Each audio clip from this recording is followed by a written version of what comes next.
ಕಲ್ಪನಾ, ನಿಮ್ಮ ಅಪ್ಪನಿಗೆ ಇಷ್ಟು ವಯಸ್ಸಾದರೂ ತಮಾಷೆ ಮಾಡೋ ಗುಣ ಇನ್ನೂ ಹೋಗಿಲ್ಲ ನೋಡು. ಈಗ ನಾವು ಬಂದಿರೋ ಉದ್ದೇಶ ಏನು ಅಂದರೆ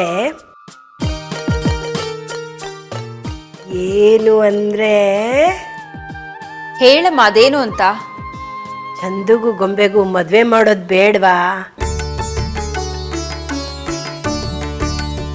ಆ ಮದುವೆ ಯಾವಾಗ ಇಟ್ಕೊಳ್ಳೋಣ ಅಂತ ಮಾತಾಡಕ್ಕೆ ಬಂದ್ವಿ.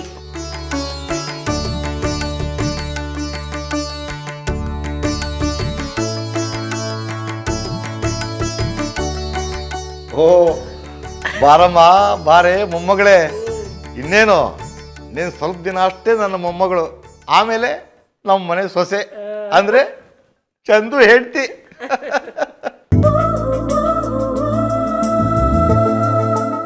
ತಾತ ಹೇಗಿದ್ದೀರಾ? ಅಜ್ಜಿ ನೀವು ಹೇಗಿದ್ದೀರಾ? ಇಲ್ಲಿವರೆಗೂ ಚೆನ್ನಾಗಿರ್ಲಿಲ್ಲ. ನೀನು ನಮ್ಮ ಮನೆಗೆ ಬರ್ತೀಯಲ್ಲ, ನಿನ್ನ ಆರೈಕೆಯಲ್ಲಿ ಚೆನ್ನಾಗೇ ಇರ್ತೀವಿ.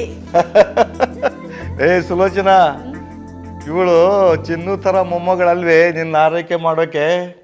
ಇವಳು ಬೆಂಕಿ ಥರ ಮೊಮ್ಮಗಳು, ನಾವೇ ಇವಳು ಸೇವೆ ಮಾಡ್ಬೇಕಾಗತ್ತೆ. ಏನಂತೀಯಮ್ಮ ಕಲ್ಪನಾ?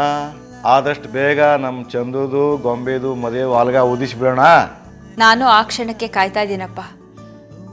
ನಮ್ಮ ಗೊಂಬೆ ಕುತ್ತಿಗೆ ತಾಳಿ ಬಿದ್ದರೆ ಎಲ್ಲ ಸರಿ ಹೋಗತ್ತೆ. ಒಡೆದು ಹೋಗಿರೋ ಮನೆ ಒಂದಾಗತ್ತೆ.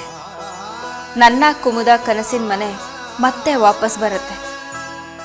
ಎಷ್ಟೋ ವರ್ಷದ ನಿರೀಕ್ಷೆಗಳು ಒಂದೇ ಕ್ಷಣದಲ್ಲಿ ಈಡೇರುತ್ತೆ. ಈ ಮದುವೆಯಿಂದ ಇಷ್ಟೆಲ್ಲ ಆಸೆಗಳು ಕನಸುಗಳು ಈಡೇರೋದು ನೋಡ್ತಾ ಇದ್ರೆ ನಾಳೆನೆ ಮದುವೆ ಡೇಟ್ನ ಫಿಕ್ಸ್ ಮಾಡ್ಬಿಡೋಣ ಅನ್ಸುತ್ತೆ. ಹೂ ಅಂದರೆ ಗೊಂಬೆ ಚಂದು ಇವತ್ತೇ ಮದುವೆ ಆಗ್ಬಿಡ್ತಾರೇನೋ. ನಮ್ಗಿಂತಲೂ ಇವ್ರಿಗೆ ಅರ್ಜೆಂಟ್ ಇರೋ ಆಗಿದೆ ಅಲ್ವೇನೆ ಗೊಂಬೆ? ನಿನ್ ಮೊಮ್ಮಗನಿಗೆ ಧೈರ್ಯ ಇಲ್ಲ ಅಮ್ಮ. ಧೈರ್ಯ ಇದ್ದಿದ್ರೆ ಇಷ್ಟೊತ್ತಿಗಾಗ್ಲೇ ನಿನ್ ಮೊಮ್ಮಗಳು ಅವನ್ನ ಹಾರಿಸ್ಕೊಂಡು ಹೋಗಿ ಮದುವೆ ಆಗ್ಬಿಡ್ತಿದ್ಲು.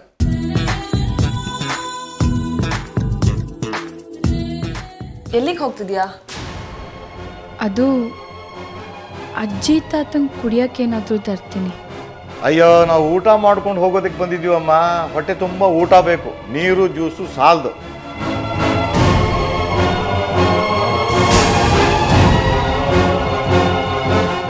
ಏನು ಗೊಂಬೆ, ಅಡುಗೆ ಮಾಡೋದಕ್ಕೆ ಕಲ್ತಿದೀಯಾ?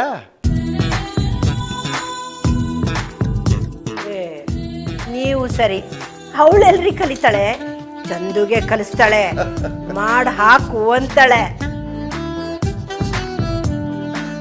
ಅಜ್ಜಿ ನೀವು ಹಿಂಗೆ ರೇಗಿಸ್ತಿದ್ರೆ ನಾನು ರೂಮ್ ಹೊಟ್ಟೋಗ್ಬಿಡ್ತೀನಿ ಅಷ್ಟೇ. ಅರೆ ಅಲ್ಲಿ ನೋಡೆ, ಗೊಂಬೆಗೆ ನಾಚ್ಕೊಳಕ್ಕೂ ಬರುತ್ತೆ. ತಾತಮ್ಮ, ನನಗೇನಾಗ್ತಾ ಇದೆ? ಯಾಕೋ ಮನ್ಸಿನಾಗ ಒಂಥರ ಕಸಿ ಮಿಸಿ ಆಗ್ತಾ ಇದೆ. ಯಾರೋ ನನ್ನ ಎದೆಗೆ ಚುಚ್ಚಿದಂಗೆ ಆಗ್ತಾ ಇದೆ. ನಂಗೆ ಯಾಕೆ ಹೀಗೆಲ್ಲ ಆಗ್ತಾ ಇದೆ? ಅವ್ರು ಮೊದಲೇ ತಾತಮ್ಮನ ಹತ್ರ ಅವ್ರ ಬಗ್ಗೆ ಎಲ್ಲನೂ ಹೇಳಿದರು. ತಾತಮ್ಮನ ಒತ್ತಾಯಕ್ಕೆ ಕಟ್ಟುಬಿದ್ದು ತಮ್ಮ ಭವಿಷ್ಯನೇ ಲೆಕ್ಕಿಸದೆ ನನ್ನ ಜೀವನ ಕಾಪಾಡಿದ್ರು. ನನಗೆ ಹೊಸ ಜೀವನ ಕೊಟ್ಟರು. ಮುಳುಗೋ ಹಡಗಾಗಿದ್ದ ನನ್ನ ಜೀವನನ ಸರಿಯಾದ ದಡಕ್ಕೆ ತಂದು ನಿಲ್ಲಿಸಿದ್ದೆ ಅವರು. ಅವರು ನನ್ನ ಪಾಲಿಗೆ ದೇವರು ಅಷ್ಟೆ. ದೇವ್ರನ್ನ ಯಾರಾದರೂ ಮದುವೆ ಆಗ್ತಾರಾ? ನನ್ನ ಜೀವನದ 2 ಕಣ್ಣು ಅವರಿಬ್ರು. ಅವರಿಬ್ರು ಸಂತೋಷದಲ್ಲೇ ನನ್ನ ಸಂತೋಷ ಇರೋದು. ಅವರಿಬ್ರು ಸುಖದಲ್ಲೇ ನನ್ನ ಸುಖನೂ ಇರೋದು. ಅವರಿಬ್ರು ಮದುವೆ ಆದರೆ ಅದು ನನಗೆ ಸಂತೋಷನೇ. ಅದರಿಂದ ನನಗೆ ಯಾವ ತೊಂದರೆನೂ ಇಲ್ಲ, ನನಗೆ ಯಾವ ಅನ್ಯಾಯನೂ ಆಗ್ತಾಯಿಲ್ಲ, ನನಗೆ ಯಾರೂ ಮೋಸನೂ ಮಾಡ್ತಾಯಿಲ್ಲ. ವಿನಾಕಾರಣ ನನ್ನ ಮನಸ್ಸು ಚಡಪಡಿಸ್ತು.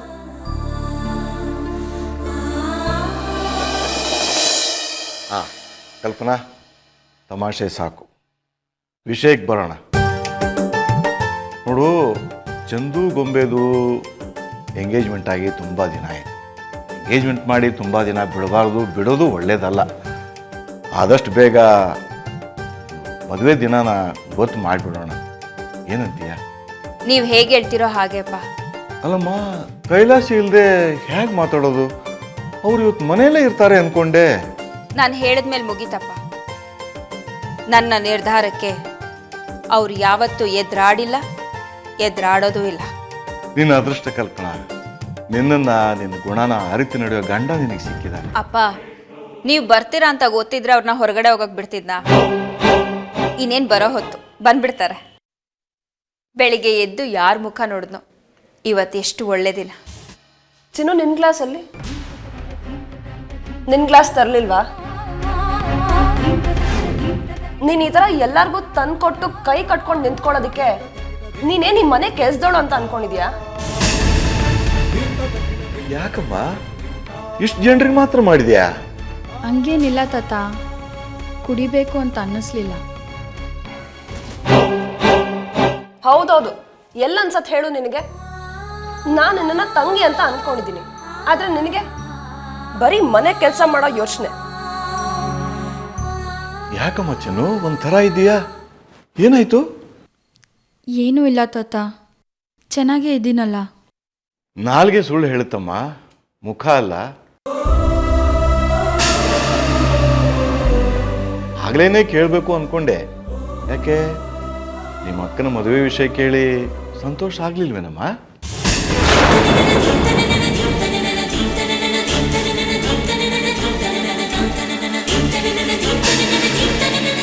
ನನ್ನ ಅಕ್ಕನ ಮದುವೆ ಅಂತ ಈ ನನ್ನ ಮುದ್ದು ತಂಗಿಗೆ ತುಂಬಾ ಖುಷಿಯಾಗಿ ಹೋಗ್ಬಿಟ್ಟಿದೆ. ನೀವೆಲ್ಲರೂ ಇದ್ದೀರಾ ಅಂತ ಸುಮ್ಮನೆ ಇದ್ದಾಳೆ, ಇಲ್ಲಾಂದಿದ್ರೆ ಇಷ್ಟೊತ್ತಿಗೆ ಕೊಂಡಾಡ್ಬಿಡ್ತಿದ್ಲು ಅಲ್ವಾ ಚಿನ್ನು? ಗೊಂಬೆ, ನೀನು ಮದುವೆ ಆಗ್ತಿರೋದಕ್ಕೆ ನಿನಗಿಂತ ಚಿನ್ನುನೇ ಖುಷಿ ಪಡ್ತಾ ಇದ್ದಾಳೆ ಅಂತ ನಿನಗನ್ಸುತ್ತಾ? ನೋ ಡೌಟ್ ಮಮ್ಮಿ, ನನಗಿಂತ ಜಾಸ್ತಿ ಚಿನ್ನುಗೆ ಜಾಸ್ತಿ ಖುಷಿ ಆಗ್ತಿದೆ. ಆದ್ರೆ ಈ ಪೆದ್ದುಗೆ ಖುಷಿ ಹೇಗೆ ಎಕ್ಸ್ಪ್ರೆಸ್ ಮಾಡೋದು ಅಂತ ಗೊತ್ತಿಲ್ಲ. ಒಳ ಹುಟ್ಟಿದ ಅಕ್ಕ ತಂಗಿಯರಲ್ಲೇ ಇರದೇ ಇರೋ ಪ್ರೀತಿ ವಿಶ್ವಾಸ ನಿಮ್ಮಲ್ಲಿ ಇರೋದನ್ನು ಕಂಡು ತುಂಬ ಆಶ್ಚರ್ಯ ಆಗುತ್ತಮ್ಮ. ಹಾಗೆ ನೋಡಿದರೆ ನಿಮ್ಮಿಬ್ಬರು ಗುಣಗಳಲ್ಲೂ ಅಜಗಜಾಂತರ ವ್ಯತ್ಯಾಸ ಇದೆ. ಒಬ್ಬಳು ಲೀಡರ್ ಥರ ಇರೋಕೆ ಬಯಸ್ತಾಳೆ, ಇನ್ನೊಬ್ಳು ಸರ್ವಂಟ್ ಥರ ಇರೋಕೆ ಬಯಸ್ತಾಳೆ. ಚಿನ್ನು ಶಾಂತ ಮೂರ್ತಿ ಆದರೆ ಗೊಂಬೆ ಶಕ್ತಿ ಮೂರ್ತಿ. ನಿಮ್ಮಿಬ್ಬರು ನೋಡಿದ್ರೇ ತುಂಬ ಸಂತೋಷ ಆಗುತ್ತಮ್ಮ. ನಿಜ ಗೊಂಬೆ, ನೀನು ಹೇಳ್ತಾ ಇರೋದು ನಿಜ. ನಿನಗಿಂತ ಹೆಚ್ಚು ಖುಷಿ ಆಗ್ತಿರೋದು ಈ ಚಿನ್ನುಗೇನೆ. ನಿನ್ನ ಚಂದು ಮದುವೆ ಯುದ್ಧ ನಡೆದಾಗ ಅದನ್ನು ನಿಲ್ಲಿಸಿ ಮತ್ತೆ ಒಂದಾಗೋ ಪರಿಸ್ಥಿತಿ ಬರೋದೇ ಇಲ್ಲ ಅನ್ನೋ ಸ್ಥಿತಿ ತಲುಪಿದಾಗ ನಿಮ್ಮಿಬ್ಬರನ್ನು ಒಂದು ಮಾಡಿದ್ದೇ ಚಿನ್ನು. ನಿಮ್ಮಿಬ್ಬರನ್ನು ಒಂದು ಮಾಡೋದಕ್ಕೆ ಅವಳು ಪಟ್ಟ ಕಷ್ಟ ನೋವು ಒಂದ ಎರಡ, ನಿಮ್ಮಿಬ್ಬರ ಮಧ್ಯೆ ಅವಳು ಫುಟ್ಬಾಲ್ ಥರ ಆಗಿ ಹೋಗಿದ್ಲು. ಶ್ವೇತಾ, ಯಾಕೆ ಇಷ್ಟೊಂದು ಸಿಟ್ಟು ಮಾಡ್ಕೊಂಡಿದ್ಯಾ? ಈಗ ಅಂಥದ್ದು ಆಗ್ಬಾರದು ಏನಾಯ್ತು ಅಂತಾನೆ ನನ್ಗೆ ಅರ್ಥ ಆಗ್ತಾ ಇಲ್ಲಪ್ಪ. ಅರೆ, ಇದು ಕಂಡೋರ್ ಮದ್ವೆ ಅಲ್ಲ ಅತ್ಗೆ, ನಿಮ್ಮ ಸ್ವಂತ ಮಗನ ಮದ್ವೆ, ನಿಮ್ಮ ರಕ್ತ ಹಂಚ್ಕೊಂಡು ಹುಟ್ಟಿರೋ ಮಗನ ಮದ್ವೆ. ಮದ್ವೆ ಕೆಲಸಗಳನ್ನ ನೀವು ಮಾಡದೆ ಹೋದ್ರೆ ಇನ್ಯಾರದ್ಕೆ ಮಾಡ್ತಾರೆ? ಯಾಕೆ ಕಲ್ಪನಾ ಈಗ ಮುಂದುವರೆದು ಎಷ್ಟೊಂದು ಕೆಲಸ ಮಾಡ್ತಿದ್ದಾಳಲ್ಲ, ಅವಳಿಗೂ ಇರೋದು ಒಬ್ಳೆ ಮಗಳು. ಹೆಣ್ಣಿನ ತಾಯಿಗೆ ಇಷ್ಟೊಂದು ಆಸ್ತಿ ಇರಬೇಕಾದ್ರೆ ನೀವು ಗಂಡಿನ ತಾಯಿ ಅತ್ಗೆ ನಿಮ್ಗೆ ಎಷ್ಟೊಂದು ಆಸೆ ಕನಸುಗಳಿರ್ಬೇಕು. ನಿನ್ನ ಪ್ರೀತಿಗೆ, ನೀನು ನನ್ನ ಮೇಲೆ ತೋರಿಸ್ತಿರೋ ಕಾಳಜಿಗೆ ಮನಸ್ಸು ತುಂಬಿ ಬರುತ್ತೆ ಶ್ವೇತಾ. ನಿನ್ನ ಮಾತೆಲ್ಲ ಹೃದಯಕ್ಕೆ ಅರ್ಥ ಆಗ್ತಾ ಇದೆ, ಆದರೆ ಅದರಲ್ಲಿರೋ ತರ್ಕ ಬುದ್ಧಿಗೆ ಅರ್ಥ ಆಗಲ್ಲ. ಮೊದಲೇ ಕಲ್ಪನೆಗೆ ನನ್ನ ಮುಖ ನೋಡಿದ್ರೇ ಆಗಲ್ಲ, ನಾನು ಕಂಡ್ರೇನೆ ಉರಿದುರಿದು ಬೀಳ್ತಾಳೆ. ಹಾಗಿರುವಾಗ ನಾನು ಅವಳು ಕೂತ್ಕೊಂಡು ಮದುವೆ ಮಾತುಕತೆ ಆಡಕ್ಕೆ ಸಾಧ್ಯನಾ ಶ್ವೇತಾ? ಹಾಗಂತ ನಿಮ್ಮಲ್ಲಿರೋ ತಾಯಿ ಕನಸನ್ನ ಕೊಂದು ಹಾಕ್ತೀರಾ ಅತ್ಗೆ? ಬೇರೆ ದಾರಿನೇ ಇಲ್ಲ. ಮಗನ ಮದುವೆ ನಿರ್ವಿಘ್ನವಾಗಿ ನಡಿಬೇಕು ಅಂದರೆ ತಾಯಿ ಕನಸು ಸಾಯಲೇಬೇಕು. ಹಾಗಾಗಬಾರ್ದು ಅಪ್ಪ. ನನ್ನ ಮಗಳು ಮದುವೆ ನಾನು ಅನ್ಕೊಂಡ ಹಾಗೆ ನಡಿಬೇಕು, ಯಾವ ಕೊರತೆನೂ ಆಗಬಾರ್ದು. ನಮ್ಮ ಆಸೆ ಕೂಡ ಅದೇ ಕಲ್ಪನಾ. ನಮ್ಮ ಮನೆತನದ ಮುಂದಿನ ತಲೆಮಾರು ಕೂಡ ಈ ಮದ್ವೆ ಬಗ್ಗೆ ಮಾತಾಡಬೇಕು. ಅಷ್ಟು ಚೆನ್ನಾಗಾಗ್ಬೇಕು ಈ ಮದ್ವೆ. ಹೌದು ಮಾ, ಅದಕ್ಕೋಸ್ಕರನೇ ಮದುವೆ ತಯಾರಿನ ಇವತ್ತಿಂದನೇ ನಾನು ಶುರು ಮಾಡ್ತೀನಿ. ಮೊದಲು ಒಳ್ಳೆ ದಿನನ ಕೇಳಬೇಕು. ಮದುವೆ ದಿನ ಫಿಕ್ಸ್ ಆಗೋದ್ರೆ ಇನ್ನೆಷ್ಟು ದಿನ ಉಳಿಯುತ್ತೋ ಅಂತ ನೋಡಿಕೊಂಡು ಕೆಲಸ ಶುರು ಮಾಡ್ಕೋಬೇಕು. ಹಾ, ನನಗೆ ಒಬ್ರು ಒಳ್ಳೆ ಪುರೋಹಿತರು ಗೊತ್ತಿದ್ದಾರೆ. ನಾಳೆನೇ ಅವ್ರ ಹತ್ರ ಹೋಗೋಣ.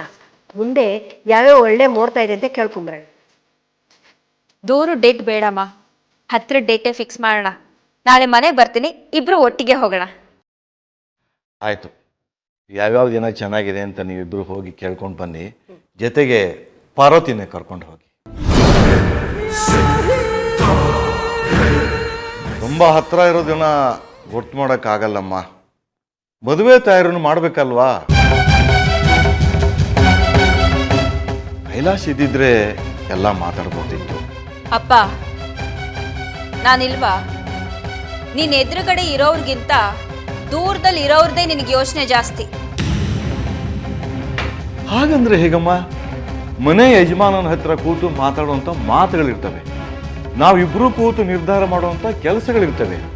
ಈಗ ಚೌಲ್ಟ್ರಿ ಬುಕ್ ಮಾಡಬೇಕು ಅಂದರೆ ನಮ್ಮ ಡೇಟ್ಗೆ ಖಾಲಿ ಇರೋಂಥ ಚೌಲ್ಟ್ರಿನ ನೀನು ಊರೆಲ್ಲ ಸುತ್ತಿ ಹುಡುಕ್ತೀಯಾ? ಕಲ್ಪನಾ, ಇವೆಲ್ಲ ಗಂಡು ಮಕ್ಳು ಮಾಡೋ ಅಂಥದ್ದು. ಏನು ಕೆಲಸ ಕಮ್ಮಿ ಇರುತ್ತೆ ಅಂತ ತಿಳ್ಕೊಬೇಡ. ಅರ್ಶಿನ ಕುಂಕುಮ ತಗೋಬೇಕು, ಸೀರೆಗಳು, ಒಡವೆಗಳು, ಬಟ್ಟೆಗಳು, ನಮಗೂ ಬೇಕಾದಷ್ಟು ಕೆಲಸ ಇರುತ್ತೆ ಕಲ್ಪನಾ. ನೀನು ಹೇಳೋದು ಸರಿನೇಮ್ಮ, ಆದರೆ ಕೈಲಾಶ್ನಿಂದ ಯಾವುದೇ ಥರ ತೊಂದರೆಗಳು ಆಗಲ್ಲ. ಇಂಥದ್ದು ಬೇಕು ಇಂಥದ್ದು ಬೇಡ ಅನ್ನೋ ಕಿರಿಕಿರಿನೂ ಇರಲ್ಲ. ನಾನು ಹೇಳಿದ್ದೆ ಫೈನಲ್, ಅದಕ್ಕೆ ಹೇಳಿದೆ. ಸರಿನಮ್ಮ, ನೀವು ಗಂಡ ಹೆಂಡತಿ ಮಾತಾಡಿಕೊಂಡು ನಮಗೆ ತಿಳಿಸಿ, ಆಯ್ತಾ?